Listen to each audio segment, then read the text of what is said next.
हम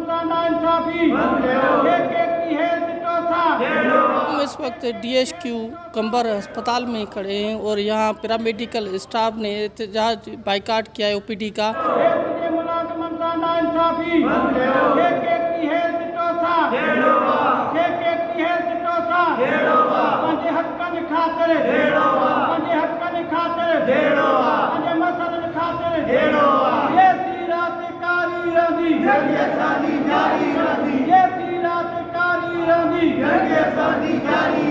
इक्कीस रोज़ से मुसलसल OPD का बाइकाट करके बैठे हुए हैं और हमारा जो रिस्क अलाउंस है वो कोविड की मद में हमें मिल रहा था, लेकिन हमें जो है ना कोविड के अलावा दूसरी बीमारियां भी वो हैं हमारी डिपार्टमेंट में, जैसे हम रोज़ाना की बुनियाद पे फेस करते हैं।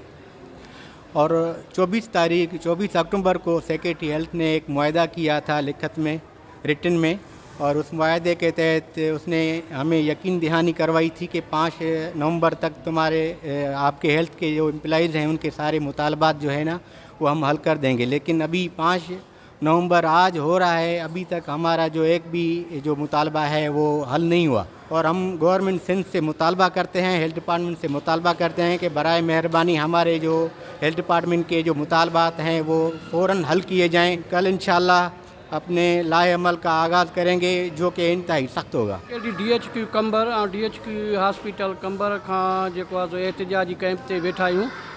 असांजो 2006 में असांखे डॉक्टर अरबाब रहीम CM हुयो, उन पैरामेडिकल स्टाफ के सर्विस स्ट्रक्चर ॾिनो। उहो सर्विस स्ट्रक्चर हलंदे 2013 में असांजो सर्विस स्ट्रक्चर खे बंदि कयो वियो। उन 2013 खां वठी असां मुसलिस तरीक़नि सां जेको आहे सो एहतजाज कंदा था अचूं। सिंध सरकार रुॻो ई असांखे ॾटा आसरा ॾींदी आहे, या त असां तव्हांखे ॾियूं था टाइम स्केल सर्विस स्ट्रक्चर ॾियूं था, पर हिन वक़्त ताईं को बि असांजो मसइलो हल न कयो वियो आहे।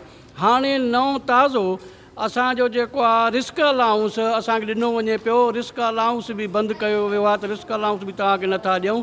मां सिंध सरकार खे अपील थो कयां, CM सिंध खे अपील थो कयां त बिराए महिरबानी असां ते रहम कयो। असां सदाईं 24 कलाक ई रिस्क में आहियूं। असां हेल्थ जा मुलाज़िम 24 कलाक ई पब्लिक जी ख़िदमत कयूं था। असांखे ख़िदमत जो सिलो तव्हां इहो था ॾियो जो असांजो टाइम स्केल बि बंदि कयो वियो आहे, सर्विस स्ट्रक्चर बंदि कयो वियो आहे, ऐं रिस्क अलाउंस जेको ॾिनो पियो वञे उहो रिस्क अलाउंस बि बंदि कयो वियो आहे। असांखे इहा सज़ा ॾिनी थी वञे जो असां सॼो ॾींहुं हिते पब्लिक जी ख़िदमत था कयूं। असां रिस्क जे मोह में आहियूं। मां वज़ीर आला ऐं मिनिस्टर हेल्थ खे गुज़ारिश थो कयां त बिराए महिरबानी असांजो चार्ट ऑफ फौरी तौर मंज़ूरु कयो वञे, न त ॿी सूरत में असांजो लाहे अमल अञा ॿियो को हूंदो। इस वक्त DHQ अस्पताल के पैरामेडिकल स्टाफ ने जो एहतजाज किया था वो आप उनकी बातें सुनी। अहमद अली बुर्डो 360 न्यूज़ डिस्ट्रिक्ट कंबर शहजादकोट रिपोर्टर।